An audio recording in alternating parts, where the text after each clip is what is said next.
qui pensait que comme nous sommes dans la même maison, nous sommes pareils. Mais la suite de l'histoire va nous montrer que même étant dans la même maison, elle n'était pas pareille. Alléluia. Faisons attention dans ce monde. Dieu nous a laissés dans ce monde, mais nous ne sommes pas du monde. Nos comportements, nos habitudes ne doivent pas être semblables à ceux du monde. Alléluia.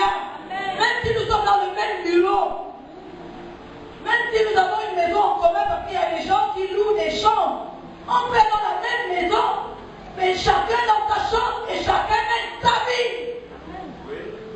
Ce n'est pas parce qu'on a la même maison que ce que la voisine fait, moi aussi je dois le faire. Non! Nous avons un même monde et nous ne sommes pas pareils. Et c'est à toi de démontrer que tu n'es pas pareil que la personne avec qui tu vis. Tu dois le démontrer.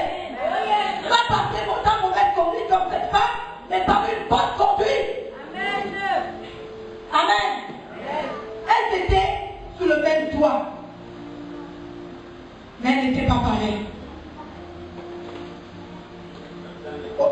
Même dans l'église, on peut dans la même église, vous êtes pareils. Est-ce que vous pensez qu'on est tous pareils?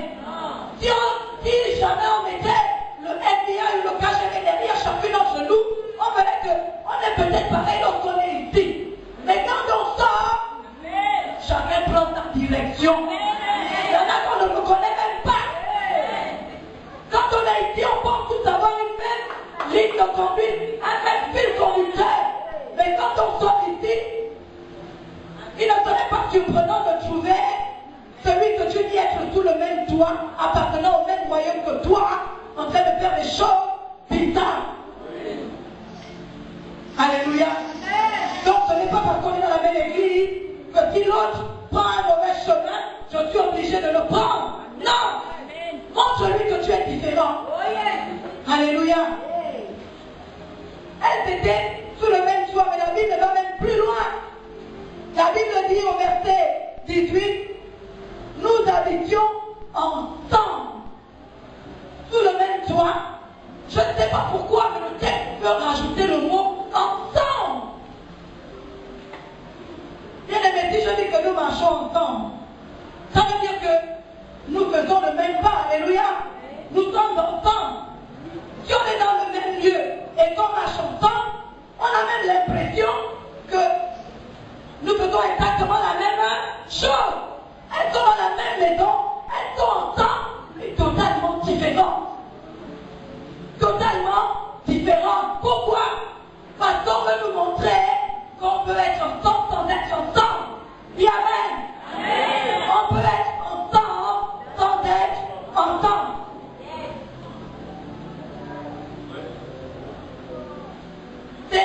Ensemble, on est ensemble de forme, mais en réalité, on n'est pas ensemble. Nos idées ne sont pas pareilles, nos pensées ne sont pas les mêmes. Alors, même si on est ensemble, en réalité, on n'est pas ensemble.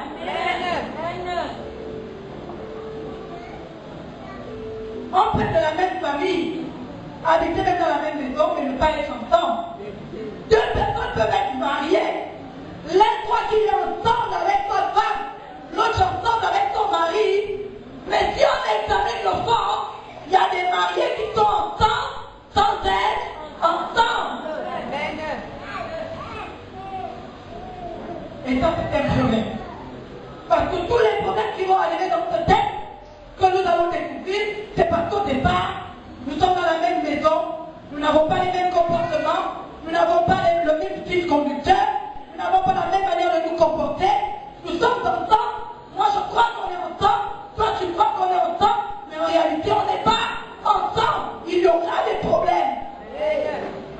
Et tout ce que nous allons découvrir dans ce texte, c'est parce qu'au départ, ces bases ont été posées. Comment peut-on être ensemble sans être ensemble? Comment? C'est qu'il y a au milieu de nous de la fausseté, du mensonge.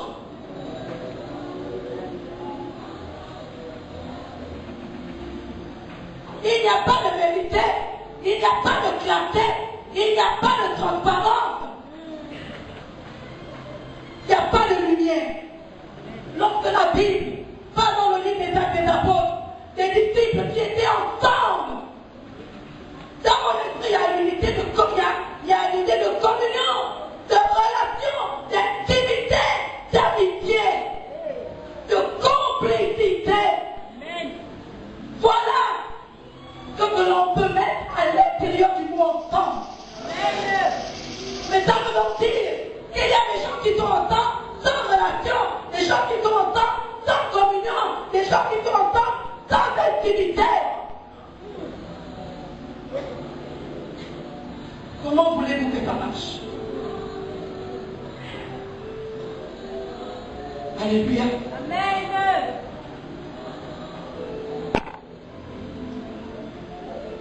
Pas de communion, pas de relation, pas d'amitié, pas de collaboration, pas de partage. Et c'est pourquoi dans cette histoire, il va y avoir de la tromperie. Parce que quand on est ensemble sans être ensemble, tôt ou tard, les fruits vont montrer la vérité de la situation qui est. Ça peut durer 1 mois, 2 ans, 10 ans, mais un jour, la relation, il y a même des frères en Christ, des sœurs en Christ qui marchent ensemble, mais l'une chope l'autre. Des pasteurs qui disent d'être ensemble, tu fais confiance à l'autre, tu lui ouvres ton ministère, mais tu vas découvrir qu'il n'est pas avec toi. Amen.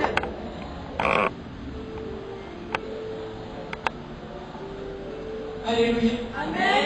Malheureusement, c'est la vérité. Ce ne sont pas tous ceux qui se disent d'être ensemble qui le sont véritablement. Ce ne sont pas tous ceux qui se disent être ensemble qui le sont véritablement.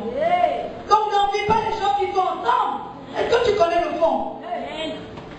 Il y a des gens qui se font des problèmes parce que les gens sont ensemble.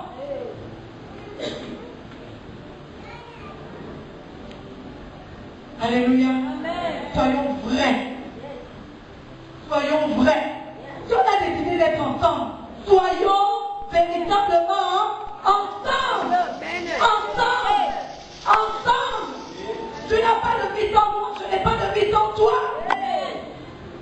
Tu ne me trompes pas. Moi non plus, je ne te trompe pas.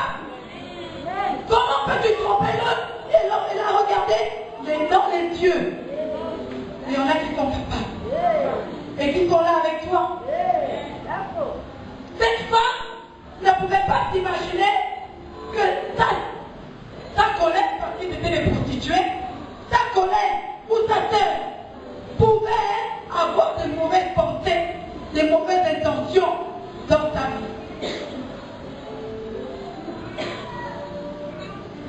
Alléluia. Amen. Elles étaient ensemble. Et alors,